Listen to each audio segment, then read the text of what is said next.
bergabung kembali di channel saya. Hari ini tetap kita kawal peristiwa kematian Brigadir J.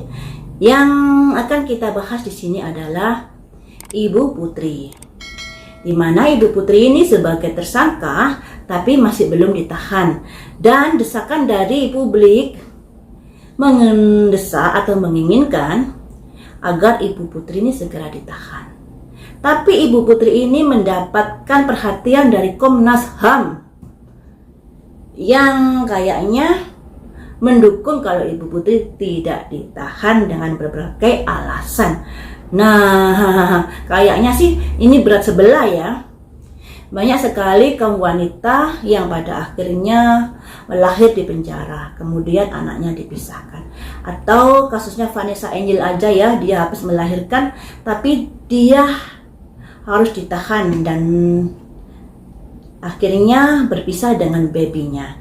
Banyak sekali kasus yang seperti ini, tapi kok kayaknya pilih kasih. Ya entahlah ya, kita nggak tahu apa yang sudah terjadi. Nah, yang kita prediksi kali ini adalah Ibu Putri kan tidak ditahan sekalipun menjadi tersangka. Apa yang akan dilakukan Ibu Putri untuk memperjuangkan nasibnya di sini? Dikarenakan Pak Sambo ini sudah ditahan, Pak Sambo terputus dengan hubungan luar. Nah, Ibu Putri masih bisa menjalin komunikasi dengan orang-orang di sekitarnya atau orang-orang yang dianggapnya bisa membantu masalahnya. Ditambah lagi Ibu Putri sekarang ini gencar mengatakan kalau dia diperkosa, kalau dia dilecehkan oleh Brigadir J. Tapi tidak ada bukti yang menunjukkan ke arah itu. Yang dikatakan itu hanya dari mulut Ibu Putri. Adakah visumnya? Adakah CCTV-nya? Adakah orang yang melihat? Tidak ada. Kalau menurut pemberitaan ya, karena saya nggak tahu dalamnya itu bagaimana. Tapi kalau menurut pemberitaan yang saya ucapkan ya seperti itu tadi. Tidak ada visum, tidak ada CCTV, tidak ada orang yang melihatnya. Dan Kuat Ma'ruf dan Susi mendapati Ibu Putri sudah ada di depan kamar mandi. Padahal ya di rumah Magelang itu ada Susi, juga ada Kuat Ma'ruf. Kenapa saat diperkosa Ibu Putri tidak berteriak? Alasannya Ibu Putri sedang sakit. Sekalipun sedang sakit loh ya, kalau orang nggak berkenan melakukan hubungan intim pasti suaranya pasti akan kedengaran. Nah, nggak tahu lagi apa yang sudah terjadi. Tapi mari kita ungkap di sini teman-teman. Apa yang akan diperjuangkan Ibu Putri ini saat dia masih belum ditetapkan atau masih belum ditahan? Apa yang ingin diperjuangkan Ibu Putri ini? Saya pakai kartu yang mana ya? Pakai kartu ini saja. Agar kita tahu ya rencana-rencana yang akan dijalani. Tapi di sini teman-teman masih prediksi. Prediksi itu masih memperkirakan, masih menduga dan lain sebagainya, bukan memastikan. Jadi kalau kalian menonton di tayangan saya harus memiliki pikiran dan nalar yang sehat dengan logika yang sehat. Jangan percaya 100% dengan prediksi saya, tapi jadikan prediksi saya sebagai clue apa yang harus kalian lakukan, apa yang akan terjadi, kemudian dipikir-pikir, ditimbang-timbang secara logika ya, sesuai dengan kondisi yang ada, bukti-bukti yang ada, seperti itu. Baiklah, kita kembali untuk memprediksi apa yang akan dilakukan Ibu Putri, rencana apa yang akan dilakukan Ibu Putri.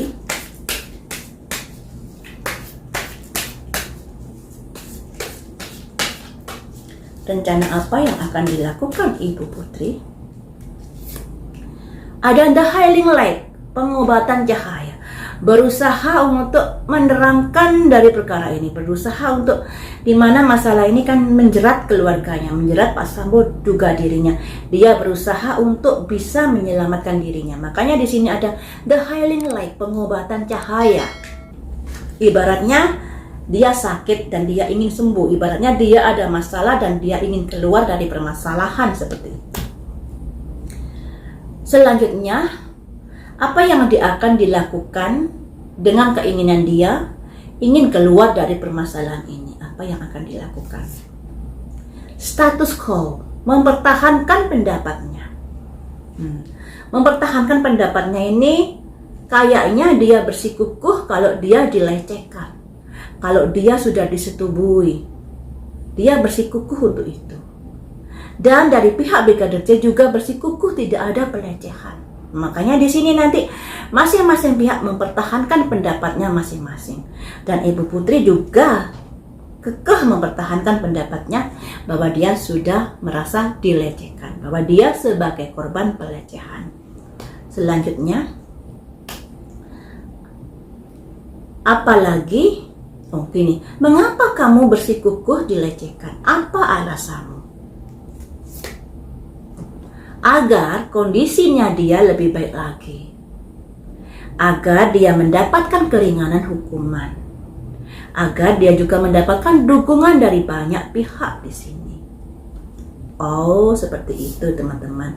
Dengan adanya motif dia dilecehkan, kemudian pada akhirnya Pak Sambo mengakhiri Joshua, itu nanti akan ada pertimbangan-pertimbangan, misalnya keringanan-keringanan hukuman yang akan didapat. Seperti itu pikirannya Ibu Putri.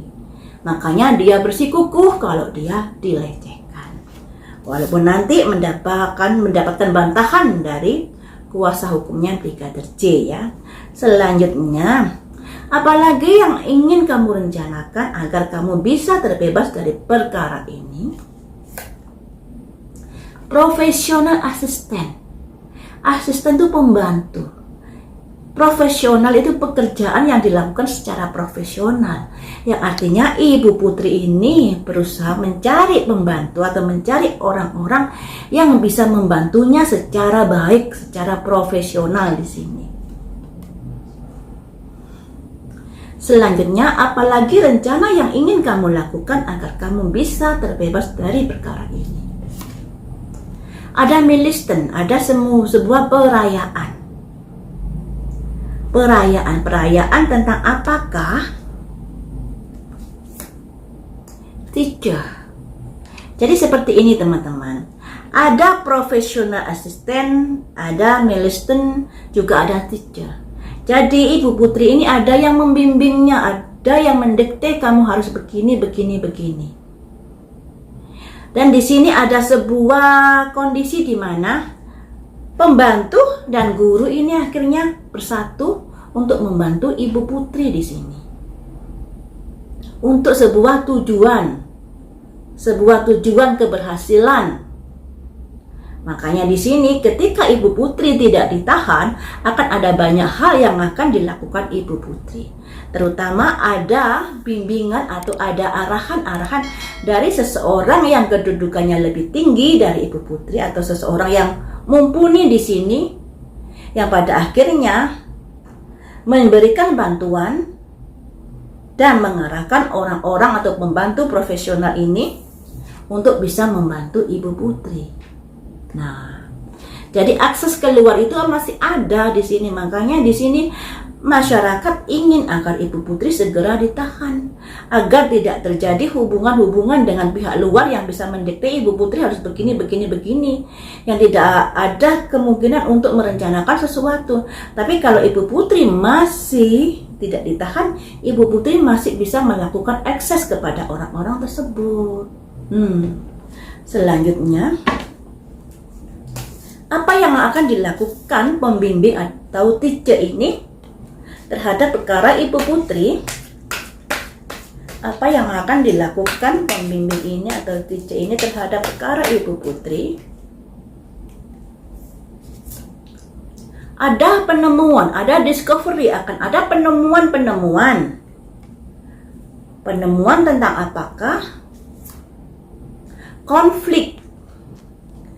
Akan ada upaya-upaya baru atau rencana-rencana baru terkait dengan konflik tersebut, terkait dengan masalah tersebut. Selanjutnya, apakah nantinya upaya ini akan berhasil? Ada komitmen teman-teman. Selalu ada kartu ini, selalu berusaha menjalin kerjasama dengan pihak-pihak yang dianggapnya penting.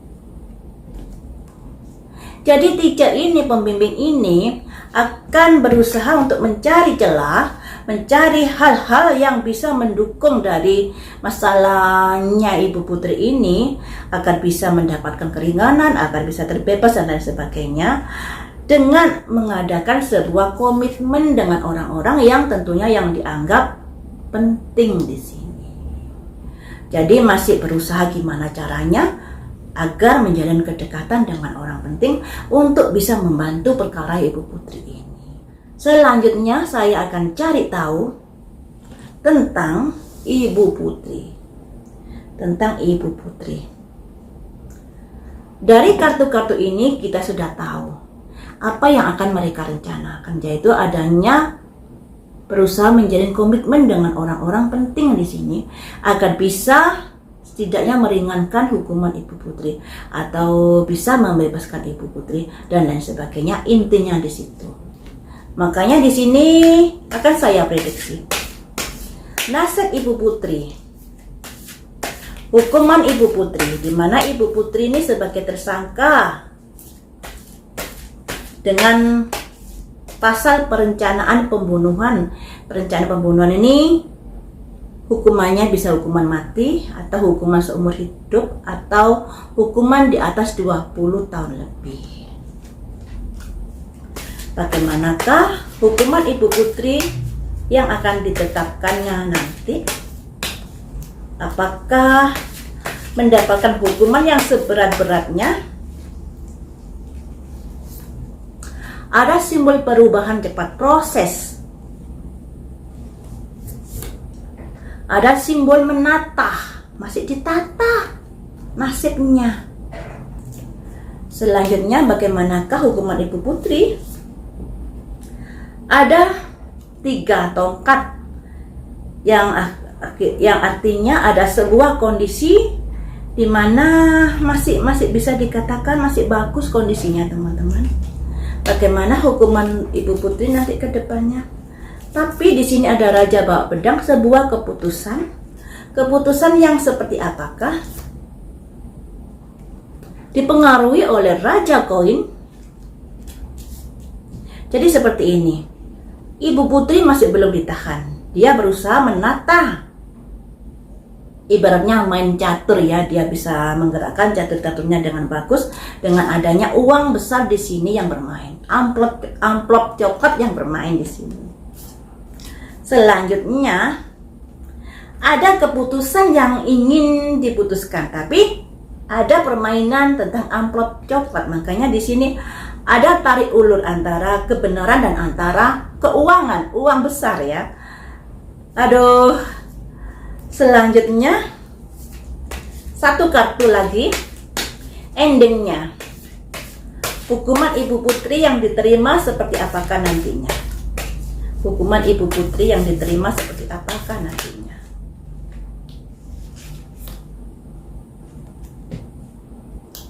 Ada kereta kencana, teman-teman. Jadi mungkin hukuman Ibu Putri tidak seperti yang kalian bayangkan. Kalau menurut pasal tadi kan bisa hukuman mati, bisa hukuman seumur hidup, bisa hukuman di atas 20 tahun. Kayaknya ada sesuatu hal yang membuat hukuman Ibu Putri nanti tidak seperti itu. Jadi tidak sesuai dengan yang kalian harapkan. Nah, makanya di sini Ibu Putri bersikukuh kalau dia dilecehkan oleh Brigadir Joshua. Karena dengan adanya pelecehan itu nanti dia akan bisa mendapatkan keringanan hukuman. Seperti itu ya, teman-teman. Ya, tinggal gimana dari pengacaranya Brigadir J untuk bisa membuktikan bahwa tidak terjadi pelecehan, tidak terjadi perkosaan di Magelang. Dengan begitu bisa mematahkan dari argumen Ibu Putri dan Ibu Putri bisa dijerat hukum yang seberat-beratnya. Nah, demikian juga Ibu Putri harus bisa membuktikan kalau dia dilecehkan. Harus ada bukti yang kuat jika memang dia dilecehkan. Jangan mengada-ngada, ya jangan ngadi-ngadi, karena hal itu nanti juga kurang bagus. Tapi di situ tadi ada koin besar yang bermain, teman-teman. Makanya ya kita pantau peristiwa ini agar sampai kelar di persidangan, dan agar tidak ada kondisi-kondisi yang mencong ke kanan, melenceng ke kiri. Setidaknya perjalanan kasus ini bisa lurus seperti yang kita harapkan, yang seadil-adilnya ya. Kalau memang Pak Sambo, Ibu Putri bersalah, ya seadilnya dalam memberikan hukuman, tidak terlalu berat juga tidak ringan, jadi seadil-adilnya, harapan saya seperti itu. Baiklah teman-teman, sampai di sini dulu, lain waktu kita sambung lagi dengan prediksi yang lainnya. Terima kasih sudah setia menonton di channel saya. Jangan lupa untuk selalu di subscribe dan diklik tanda lonceng.